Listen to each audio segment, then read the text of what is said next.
જોઈએ તો ગુજરાત સરકારના નવનિયુક્ત મંત્રી અંજાર ધારાસભ્ય મુખ્ય બજાર સહિત વિસ્તારોમાં સર્વે નાગરિકોની મુલાકાત લઈ દિવાળીની શુભેચ્છા પાઠવી હતી। ગુજરાત સરકારના નવનિયુક્ત મંત્રી અંજાર ધારાસભ્ય ત્રિકમ ચાંગાએ અંજાર શહેરની મુખ્ય બજારોમાં વેપારીઓ અને નાગરિકોની મુલાકાત લઈ દિવાળી અને નવા વર્ષની શુભેચ્છાઓ પાઠવી હતી, જેમાં તેઓ પાંજરાપોળ ગંગાર નાકાથી 12 મીટર રોડ થઈ પંડિત દીનદયાળ ઉપાધ્યાયની પ્રતિમા સુધી સર્વે વેપારીઓ અને નગરજનોએ શુભેચ્છા પાઠવી હતી।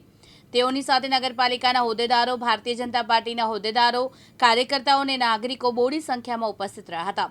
આ કાર્યક્રમને સફળ બનાવવા અંજાર વિધાનસભાના ભારતીય જનતા પાર્ટીના પરિવારે જહેમત ઉઠાવી હતી। નમસ્કાર। આગામી દીપોત્સવી પર્વ પ્રસંગે વિક્રમ સંવત 2082નું વર્ષ જ્યારે આવી રહ્યું છે ત્યારે એ નૂતન વર્ષ માટેના આ નવલા દિવસોમાં તમામ લોકોને દિવાળીનો તહેવાર અને આખું વર્ષ સુખદાયી, ફળદાયી, આરોગ્યપ્રદ અને સાર્વત્રિક પ્રગતિ લાવનારું બની રહે એવી અભ્યર્થના, એવી શુભેચ્છા વ્યક્ત કરું છું।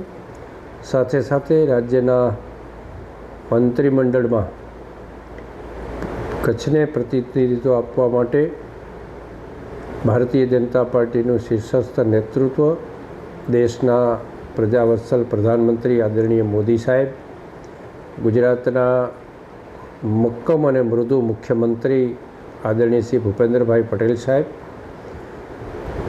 સંગઠનનું રાષ્ટ્રીય નેતૃત્વ, સંગઠનનું રાજ્યનું નેતૃત્વ અને જિલ્લાના નેતૃત્વનું પણ કાર્યકર્તાઓને અને મારા ધારાસભ્ય મિત્રોનો હૃદયપૂર્વકનો આભાર માની સૌને દિવાળીની શુભેચ્છા આપું। જયશ્રી મહેતા, દિવ્યાંગ ન્યૂઝ અંજાર, કચ્છ।